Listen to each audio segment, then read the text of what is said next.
Okay, so do we start? Can we start? Okay.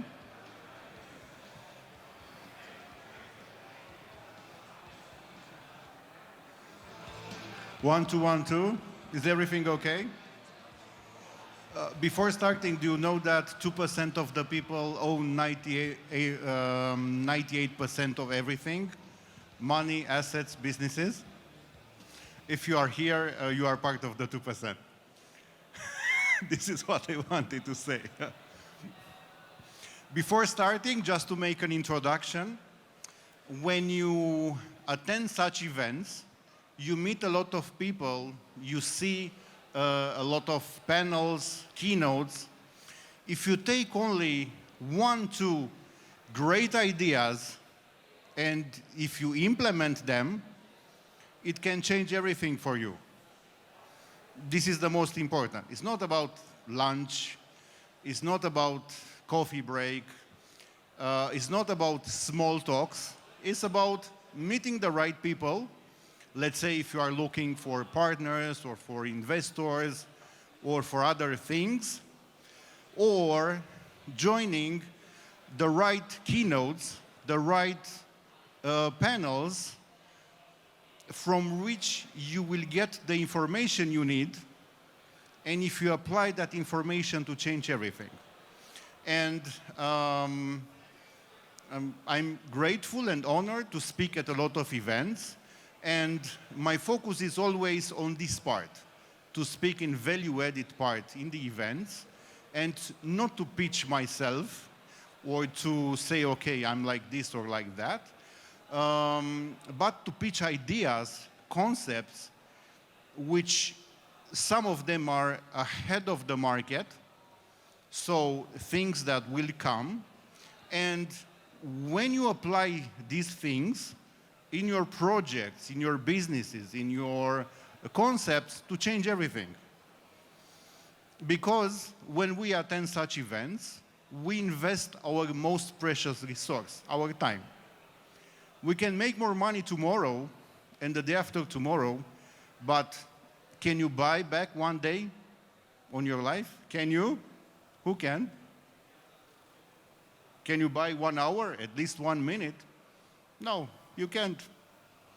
So over the next 30 minutes, I would like to talk a little bit about why the business metaverse is the future of metaverse and how you can join, things to look at before anyone else. Because I said you are part already of the 2%, right? My name is Adrian Niculescu.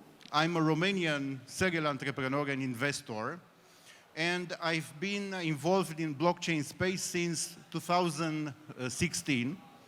Currently, I'm a CEO of Meta Studio. Meta Studio is the business metaverse for content creators who want to feel like playing when they are working. And also, I have an actual complex experience as a CEO, CMO, investor, venture partner, advisor.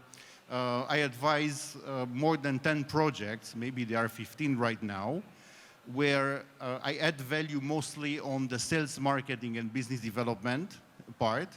I also list on exchanges, especially venture capital-backed coins and tokens.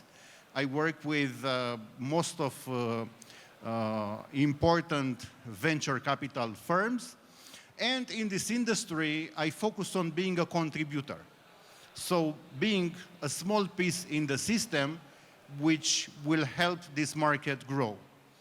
Meaning, I build stuff or I contribute to building stuff. And as I said, when I come to such events, I'm thinking all the time, which are the most important things at that time I can say on the stage, which can influence the audience. I just came from I would say like a mini tour in North America, Canada and US, where 3 cities, Toronto, Austin, and New York. I joined 3 events actually. AIBC Summit, AIBC Americas in Toronto, Consensus in Austin, and Battlefield in New York. I had a lot of goosebumps because I was inside of the Nasdaq building. Everyone knows what Nasdaq is. And I had the pleasure and honor, and are not many Romanians which were interviewed by the legend Jane King in that building. So it was a very emotional moment for me, and a little bit of a milestone in my activity as a struggling entrepreneur and builder and contributor and so on. And one of the most important takeaway from this, you can say, mini tour, because over 12 days I changed 7 planes, 7 hotels, a lot of Ubers and lifts. Fortunately, in US, Uber works. Here is very complicated. So yesterday there were 2 guys they had less than 10 minutes distance from me, but they canceled. And the third one came from a 25 minutes distance and didn't cancel actually. So I have to give him a great rating. He was very happy, take some, I don't know, some candies. It was a luxurious car, a very kind guy, and he came from 25 minutes away. So I said, okay, I was lucky. One of the takeaways from this, I would say, mini tour was that nobody mentioned about the prices in the market. Okay, the Bitcoin is down, Ethereum is down, the market is terminated. Nobody said that. And I was speaking with dozens of people. Everybody was focusing on building what they're building, on marketing what they're marketing. The vibe was positive, and absolutely no one mentioned anything about prices. So I said, okay, this is the correct mindset. What is the metaverse? Do you know what is metaverse? The metaverse? Do you have a definition for metaverse?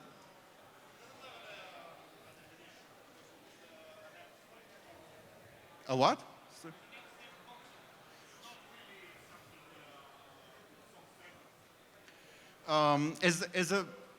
From my point of view, as a sales marketing and business development guy, metaverse is a new medium of expression.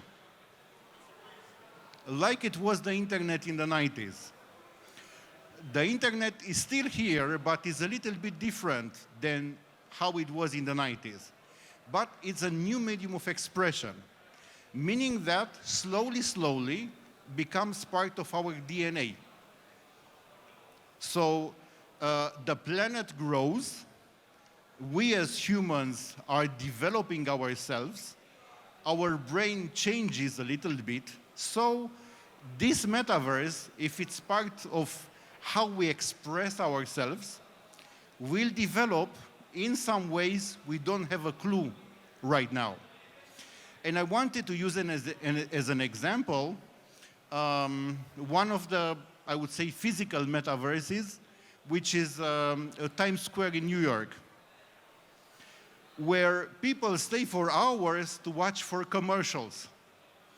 So to stay in that place, to be bombarded by commercials from companies, you know, it's a little bit strange, but also cool in the same time. What happens in this space, in the metaverse? People start to spend time. They go out from Facebook. Of course, Facebook is building their own metaverse, but they go out from Facebook and they go into an early stage metaverse where they interact with different characters, with different buildings, you know. So what happens in Times Square? What do the brands want from people? Their attention. We are in the economy of attention. The brands spend a lot of money on those billboards to get the attention of the people who are spending hours and hours in Times Square, correct? What do we see also in Times Square, in that metaverse? We see service providers. people selling 360 degrees photos, selling also, I don't know, professional photos, selling photos with the naked girls, almost naked. Also people playing songs, dancing for money, things like that. So it's a little bit of business there. So it's business from brands, bombarding people with messages, and also real life people, freelancers, professionals, trying to make some money out of that audience. Am I correct? And it's an example of a physical metaverse. So I believe that with the evolution of metaverse, we should look at the business side.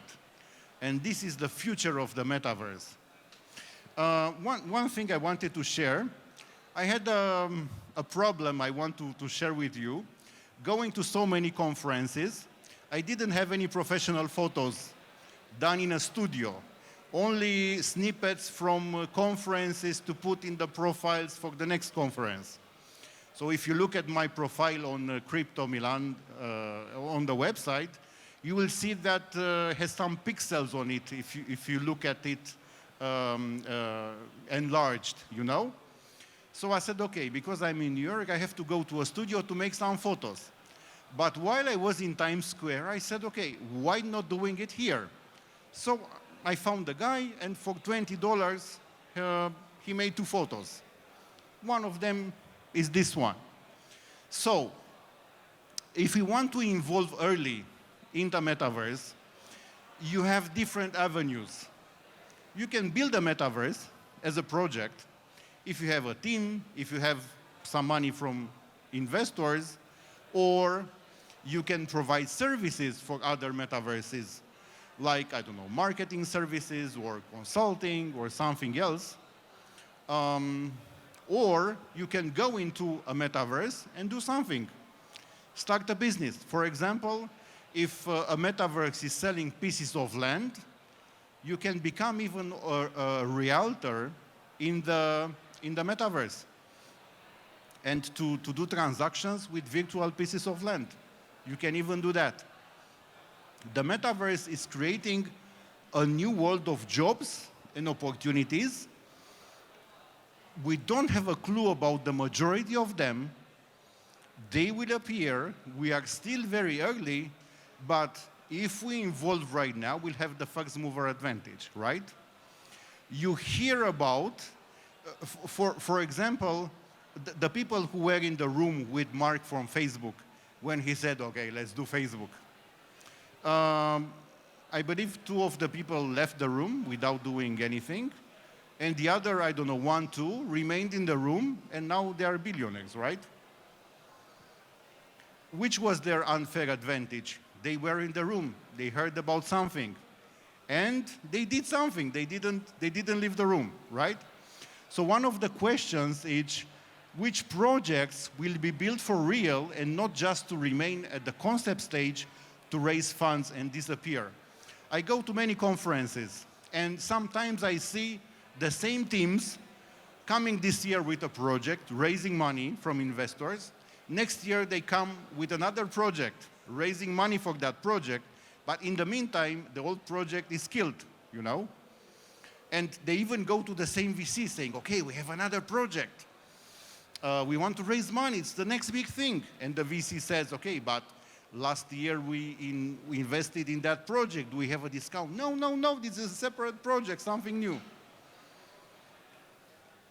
Because now, besides the regular VC funds where you invest in equity of the projects, you have funds ready to buy tokens.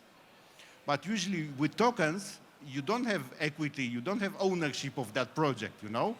So for such projects, the investor says, okay, but if I bought tokens last year, the project died. Do you want me to buy other tokens this year? And next year, what will happen? Maybe I want to have equity in the company, to have a stake in all the tokens you are issuing, you know? So most of the metaverses which are in different phases right now will not be built. So when you look at the metaverses, you have to study very carefully first the teams, because if the teams behind these projects are good teams with track record, with experience, sooner or later they will build something, you know, so there will be a very good chance to have an outcome if you involve with that project in a way. If it's just a piece of paper, a few ideas, and appearing the word metaverse because it works like now, you know, it's an actual word, you will see that in a few months that project will disappear. So you have to be very careful about that.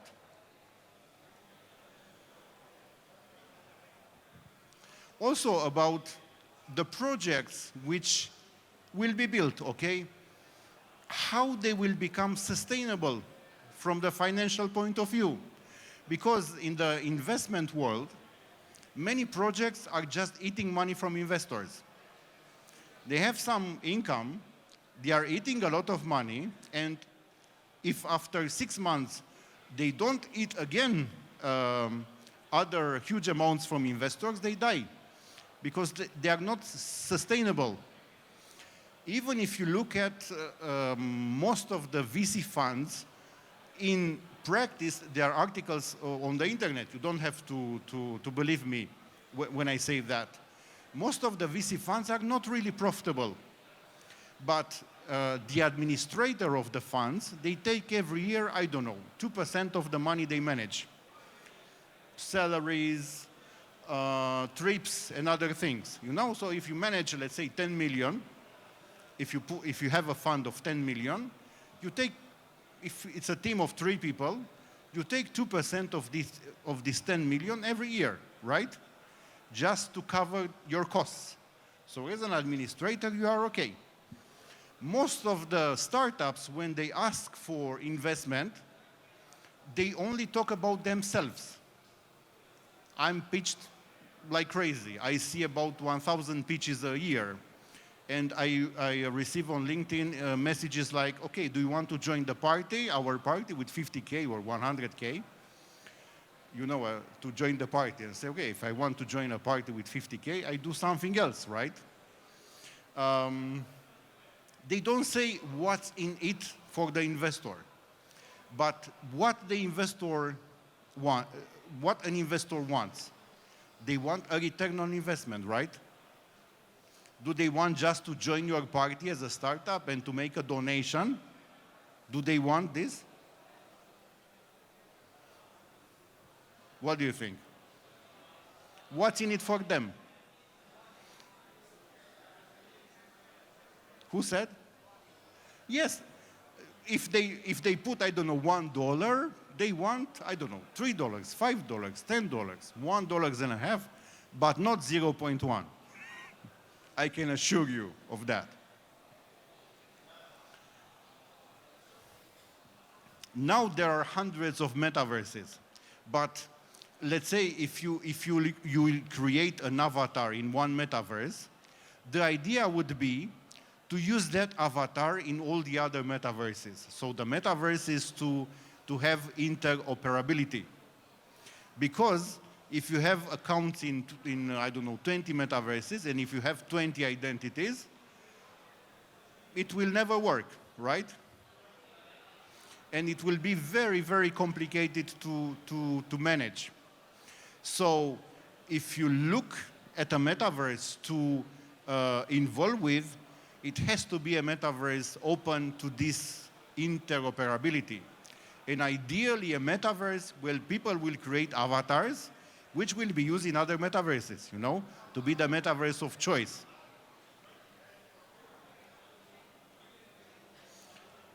These were some questions to make you think about how to approach this market.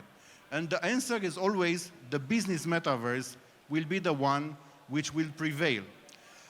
Of course, you will say it's not about the money, it's about, I don't know, the idea about the decentralization.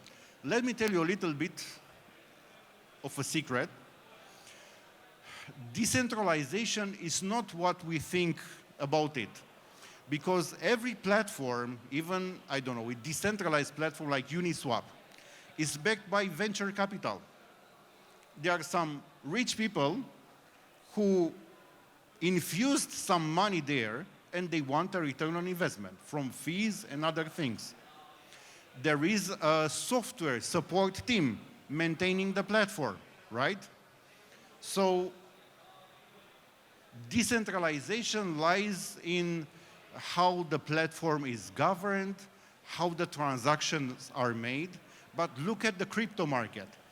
When there is a Bitcoin crash and the exchanges stop working for a few hours, is this decentralization or not? Somebody is pushing some buttons. Okay, there's no liquidity in the market. We have to shut down the accounts for a while. So it's a little bit centralized. Is Bitcoin decentralized? Is it or not? I will say no. And you know what? Do you know why? Do you remember what I said at the beginning? 98% of business assets, money, is owned by 2% of the people. Do you know that, I don't have exact figures, but you will get the point. Around 2,000 wallets, maybe 2,500, 3,000, I don't know, own like 90% of all Bitcoins. These people know each other. They are funds, they are banks, they are exchanges. So it's not quite decentralized. Look at these moves are happening with Luna, so decentralization is far from the reality, but of course it's a concept we want to learn about and we want to internalize.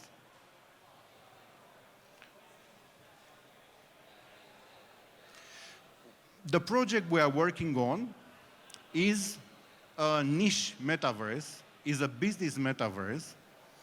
For content creators, content creation is a huge market who want to play, to feel like playing when they are working. It's a very important thesis because who likes to work hard like was work 50 years ago? Nobody? What do we want? We want to use this crazy thing and from this to manage everything, correct? If you put a child and an iPhone in the same room, the child in 20 minutes will know how to use that phone. This is the type of work we are looking for. And because slowly, the metaverse is part of our DNA, actually, is like, I don't know, can you live without your phone for 1 week? Can you? Do you feel like you are missing a finger or something if you don't have the phone with you for 1 week? You don't feel this, right? For example, how I approach this. I don't want to be dependent on a gadget. Let's say when I travel with my car, I only use GPS if I'm in a place where I don't know where I'm going.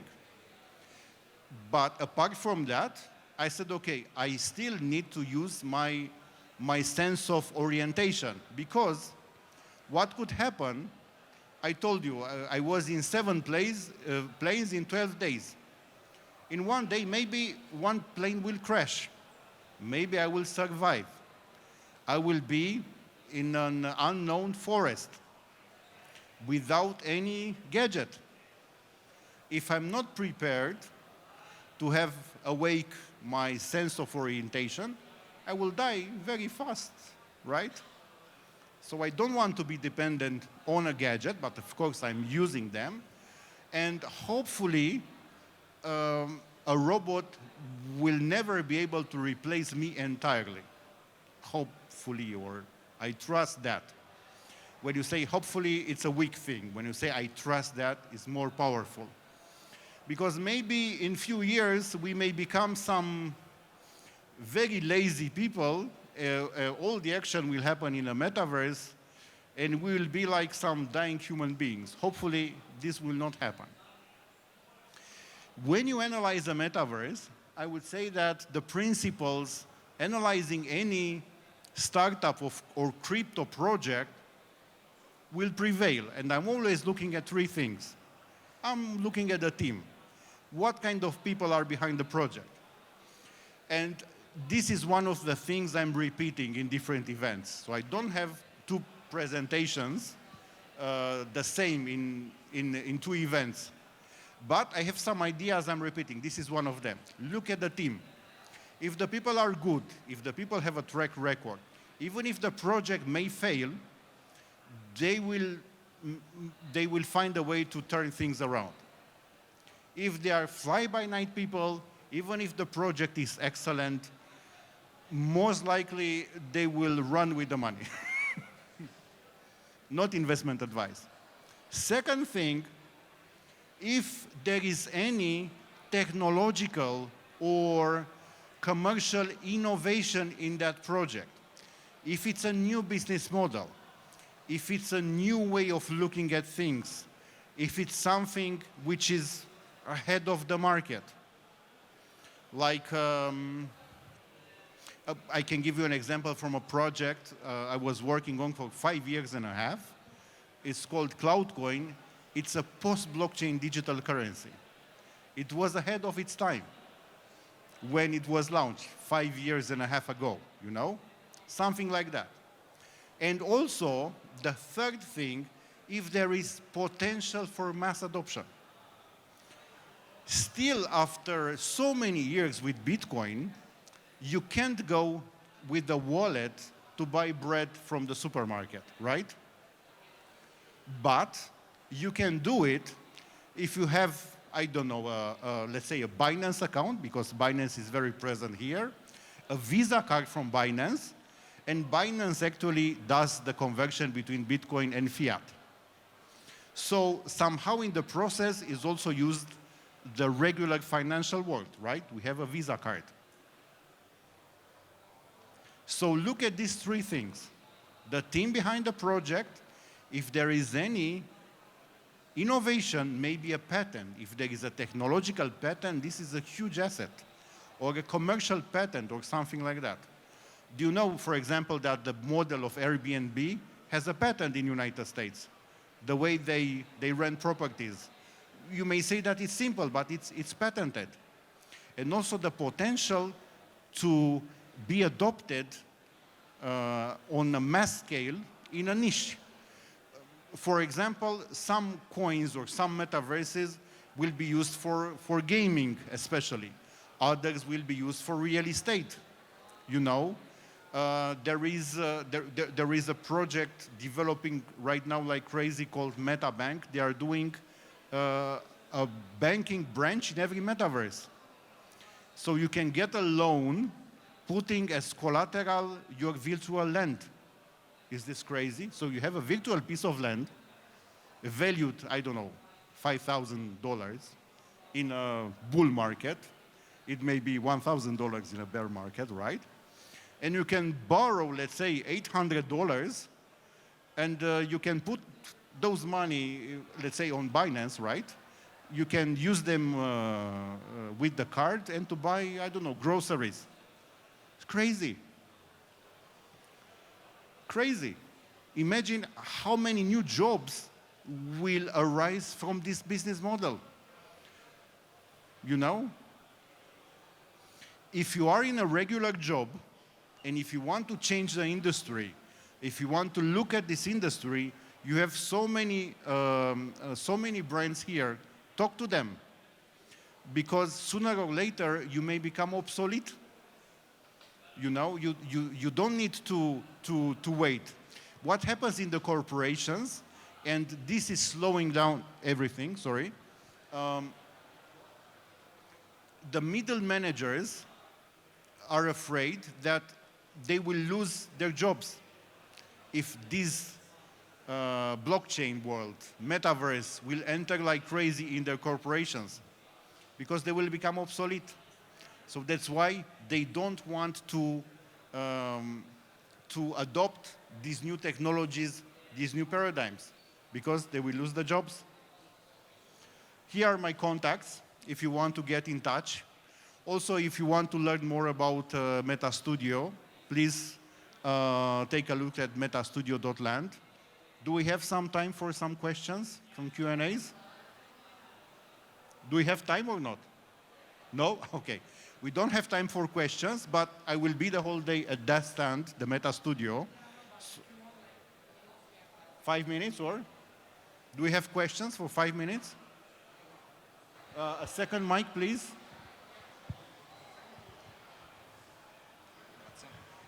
How long do you think it will take for metaverse technology to evolve to the point where everyone can afford it? When you say everyone can afford it, what do you mean? All people.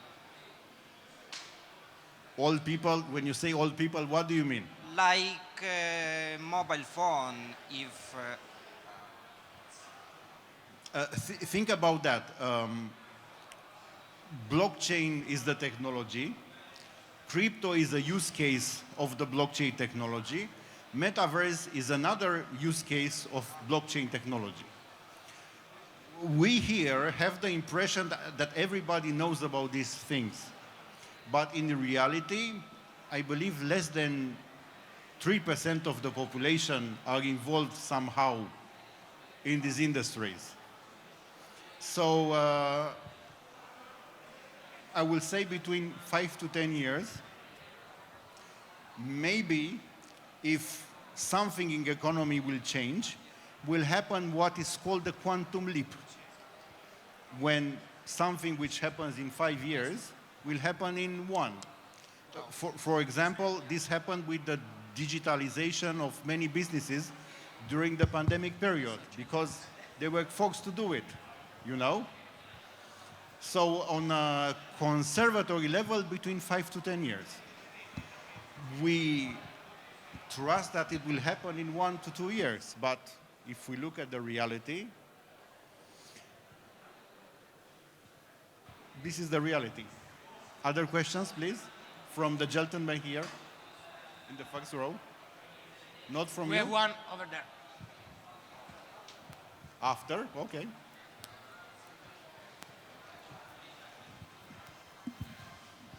Hi, thank you for the very interesting speech. I wanted to ask, since, for example, now there is, for example, in the attendance to, let's say, many want to stay home, work from home, but many want to, let's say... Return to office?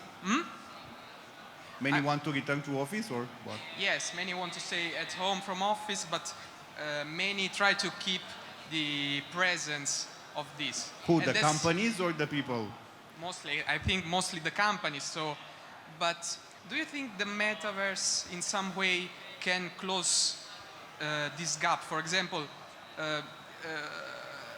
some way in between, the metaverse can be a bridge to let people go outside and not stay behind the desk, but at the same time be in the metaverse.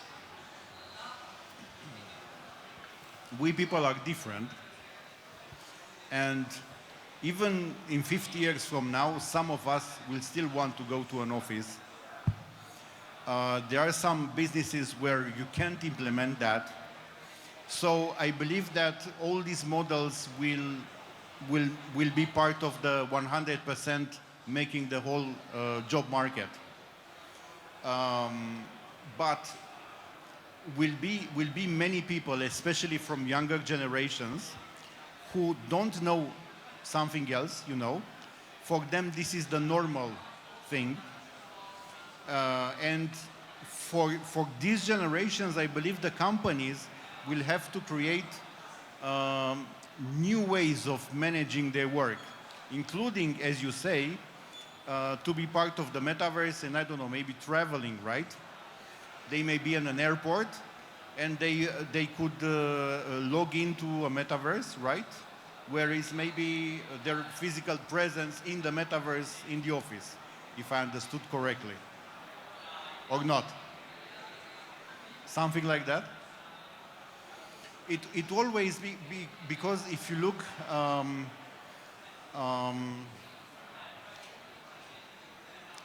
for example, when Facebook appeared, MySpace was very powerful then. And what happened? People changed the interest. People didn't like anymore to go to MySpace. They found Facebook to be cooler. This is the major threat of Bitcoin. Because now the institution said, okay, we have to buy as many Bitcoins possible because this is the new gold. And if you judge any crypto, and even a metaverse project, because most metaverses, they have tokens, right? So they have a market cap. And when you judge a project, when you analyze a project, you say, this will never be bigger than Bitcoin, correctly? The market cap. But what will happen, and I'm calling this, and I wrote an article about it, the 4-minute mile in crypto. I don't remember the name, but for many years, people were not able to run a mile in less than 4 minutes. Until one guy did. And after that, so many people did the same because the thinking was that it's doable. Very soon, we will see an asset. Nobody knows which type of asset, a digital asset, a crypto, a token, or a coin, which will become bigger than Bitcoin. When this will happen, everything will change, and it will happen. Because 3 years ago, if you wanted to go on an exchange, initially you had to buy Bitcoin first. But now you have so many fiat to crypto gateways, so you can buy different tokens directly with euros or dollars or pounds, you know? So they are not depending on Bitcoin anymore. So sooner or later, as, I don't know, SHIB went to top 10, an Ethereum token, come on. Sooner or later, we will see an asset which will become bigger than Bitcoin. And then everything will change. Do we have other questions, please? The mic was in your hand, so. Okay. Okay, I wanted to ask, in the crypto space, there are topics that are hyped. First was DeFi, then was NFTs, and now that's the metaverse. Just by visiting all the projects that you are hosting here at the events, you see how many of them are trying to develop their own metaverse. And I wanted to ask, in your opinion, what's your vision for the space? Do you think all these metaverse will coexist separately, or maybe there will be interoperability, or maybe hosted by Sandbox or Decentraland, so bigger metaverse? I answered a little bit later, but I will follow up on that answer. So interoperability of metaverses is a trend which will become dominant. But now the metaverse space is a jungle. Metaverse is like a new species. And by forming this new species, it's an effort of many initiatives, but most of them will die. And only few will prevail. You know, it's like in the startup world. The rate of failure is 90%. And the ones which will survive, they need to find a way to become sustainable from the financial point of view, because they will die anyway after that. Because at the end of the day, the business principles will prevail. There are people involved who have to earn, I don't know, salaries or retainers or commissions. The people doing business in metaverse, they need to earn an income, right? There are fees which are collected by the platform. So at the end of the day, if they cannot sustain themselves, they will die. So will be a small number which will become relevant, and I believe that it will be mandatory for them to work together. But, as said, we people are different. Look at the cars.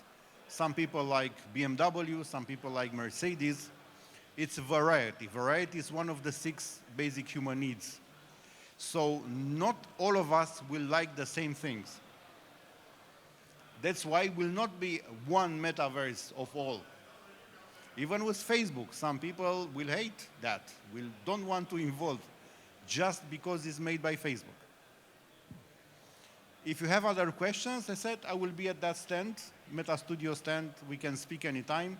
Also, you can contact me. You have my WhatsApp numbers here. So I'm very visible. I'm very transparent with the projects I'm involved with. And I'm a contributor, so I'm not an ego-driven person. So I'm very, very easy to be approached. Thank you very much. I trust that at least one idea will remain somewhere in the mind, and you will find a way to make it happen that will change everything. If this will happen, it means that our, I don't know, half an hour together was worth being spent like that. Thank you very much for the opportunity. Thank you.